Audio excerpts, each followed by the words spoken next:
Hello everyone. Today I will be showing you how to add sound effect to your Capcut project on MacBook Pro. If you find this useful, then please leave a like and subscribe. So first you would go to the project that you want to add the sound effect. What you would do is you would go to the audio category, click on the audio, and then this category is the music. So to add the sound effect, you would click on this category below here. Click on this and you will find multiple sound effects.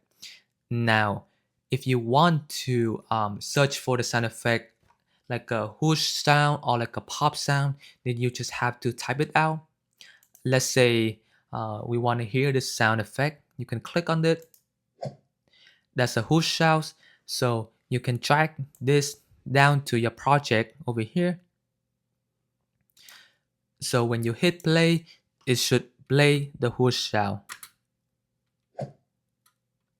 And that is how you add the sound effect to your Capcut project. Thank you.